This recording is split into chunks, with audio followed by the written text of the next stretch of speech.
what is a normal scapulohumeral rhythm? 2:1 ratio, which was believed.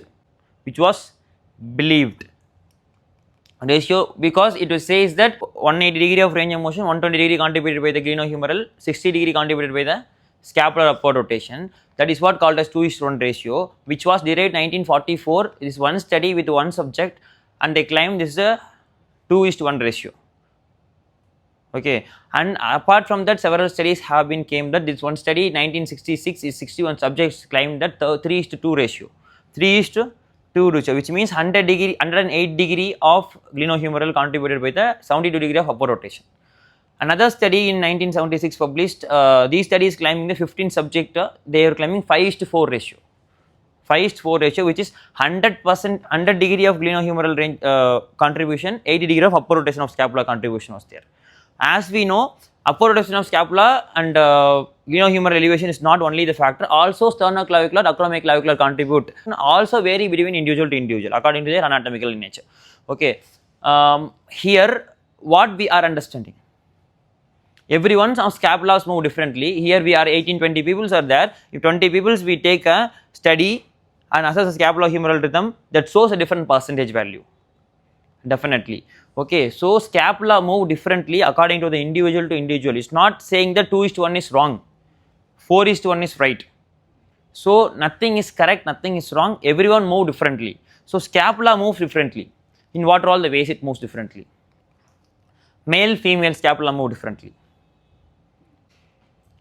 Age, children's and aged population scapulas move differently. Age can be a predominant factor that scapula move differently. Also, right and left hand, dominant and non-dominant hand will move differently scapula.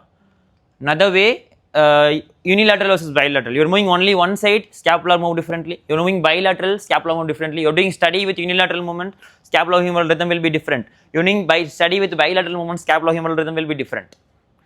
And again, it is just sagittal plane of movement move scapula differently. Frontal plane move, axis and planes move differently.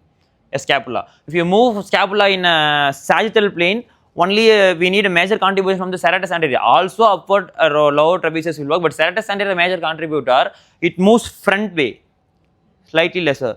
But if you do abduction elevation in the sagittal plane, frontal plane, if you do elevation in the frontal plane, scapula move differently. Axial planes also determine the scapular movement differently, and how fast you are moving, how slow you are moving is determined how much scapula move differently, how much load you are keeping. It depends on how differently your scapula has to move, and also which sports you are playing determine how your scapula has to move. Okay, you may be playing shot put, your scapula has to move, but you are doing badminton smash, you don't have much weight, but racket sports one of the fastest sports in the world, the scapula move differently anyway. And fatigueness, your laziness, if you are lazy, you are active, your scapula move differently. Okay, your mood determines as well. Along with that, your pain determines. If you have pain, your scapula move differently.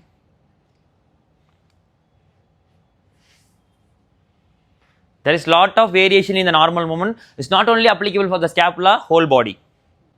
It's not applicable for the scapula, whole body. That is what when I say a person is a problem, not the movement is the problem. A person is lifting, bending and lifting 20 kg, 30 kg, 100 kg, 40 kg every day. Their spinal extensors, everything will get stronger. They will adaptable to the forward bending, they will be stronger. The person is sedentary for 5 to 10 years of their life.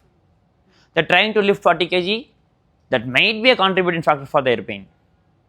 Here the movement is not the problem. Person is the problem. We didn't adapt, we didn't improve our ability.